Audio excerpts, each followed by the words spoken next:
Duterte kami. Kasi lumaki kami sa Davao City. Hindi magbabago ang aming paninindigan sa Duterte.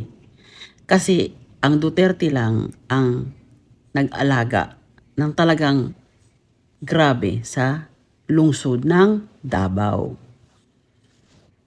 Si Duterte, mahal na mahal niya ang mahihirap. Binabantayan niya ang mahihirap, mas lalo talaga ang mahihirap. Of course, binabantayan niya ang buong Davao City. Pero mas pinapahalagahan niya ang mahihirap dahil ano ba ang kaya ng mahihirap? 'Di ba? May panangga ba kami sa mga kriminal? Wala. Palaging ang mahihirap ang biktima ng kahirapan. Kaya si Tatay Digong talagang inalagaan niya at pinahalagahan niya ang mahihirap sa aming lungsod. Gumawa si Tatay Digong ng mga projects na nakakatulong sa mahihirap. Alam mo ba yung Malasakit Center? Alam mo sila na dalawa ni Bongo dyan eh. Talagang nag-create sila ng system na pagka may mga mahihirap na hindi nakaka-afford ng padoktor, yung mga mahihirap na may cancer, alam mo ba na nagtayo sila ng lugar para sa mga bata may mga cancer from different province magpa-treat dito sa Davao. Binigyan ni Tatay Digong ng tahanan na pwede silang magstay doon hanggang matapos ang kanilang treatment. Ganun kabait si Tatay Digong. So, si Inday Sara, ganun din ang sinundan niya na mga programa ng kanyang ama na tumulong sa mga kailangan ng tulong. At saka na iniingganyo nila na we work as a team. Yung mayayaman, kung meron kayong maitutulong para sa mahihirap, tulungan natin. At yung mga hihirap na naman, tulungan din ninyo ang inyong mga sarili. So, ang disiplina talaga, ang talagang pinaglalaban ni Tatay Digong. Sabi niya, ang lungsod ng Davao ay sa atin mga Davaoenyo. Kailangan nating maging disiplinado. Tulungan natin ang ating lungsod na umasenso. Hindi lang ito responsibility ko, responsibility nating lahat. Huwag tayong pabigat sa ating lungsod. Yun ang naririnig namin kay Tatay Digong nung kabataan namin. Kasi si Tatay Digong talagang good on communication siya. Meron siyang local TV station na kinakausap niya ang mga tagalungsod through his program. Sinasabi palagi niya na pagka may kasalanan ka, managot ka. Huwag kayong magtapo ng mga basura, follow the local governance, at aasenso tayo. Yun ang palaging naririnig mong preaching niya every single day. Sinasabi din niya ang mga kriminal, huwag na kayo dito sa Davao City. Bibigyan ko kayo ng 3 araw, ito ang ginawa nyo, pag hindi kayo umalis dito, your history. Kaya naglayasan lahat ang mga masasamang damo sa Davao City. Kaya tumahimik ang Davao City. Ngayon, matagal niyang ginawa yan. Tagal kaming nakaramdam ng safety sa aming lungsod.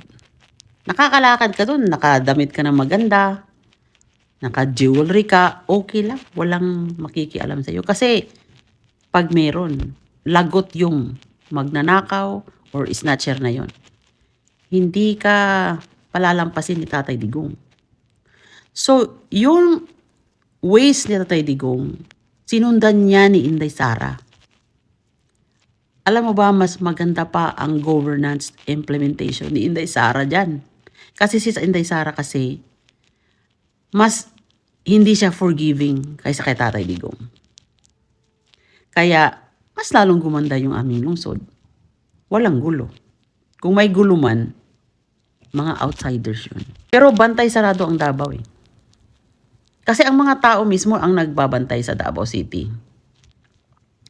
Pagka may tinutuhog na mga kriminal na pumapasok sa Davao, lahat kami taga Davao City, pag nakita namin yung pinost sa TV ni Tatay Digong, Kami mismo, meron kaming access i-report kung saan itong mga taong ito.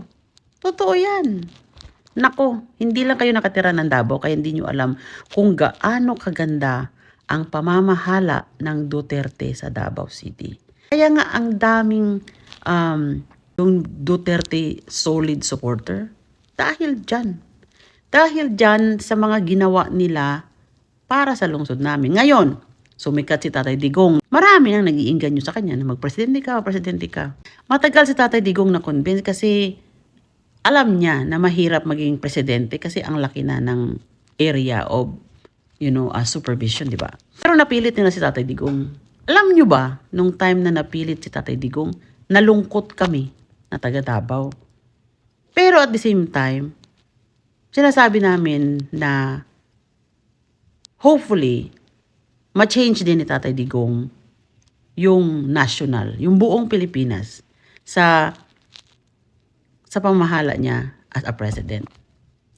Pero kasi, mahirap kasi baguhin yung mga talagang ulol na sa kapangyarihan, yung sa nakawan, mga korap. Nung time ni Tatay Digong, alam nyo ba, ang naghirap talaga nun ay yung mga korap. Gutom sila nung time ng Tatay Digong.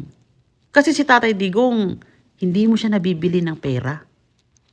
Alam mo, ang daming nagbibigay ka Tatay Digong ng magandang sasakyan, magandang mga gamit, bibigyan siya ng lupa, bibigyan siya ng pera, pero dinecline niya ni Tatay Digong kasi alam niya yung nagbibigay ng suho sa kanya, meron yung ipapagawa din sa kanya. Kaya ayaw ni Tatay Digong ng ganyan. Ganon din yan si Inday Sara Duterte. Ang sinasabi ko to sa inyo dahil kami mismo ay taga Davao. Kitang-kita sa aming mga mata, witness kami kung paano binago ng Duterte ang Davao City. Kaya nga ang Davao City well-known eh. Davao City is not a big city, pero well-known siya dahil sa pamamahala ng Duterte at ano ang naging effect nito sa mga nakatira doon. Ang last kong masasabi, Davao City is now disiplinado.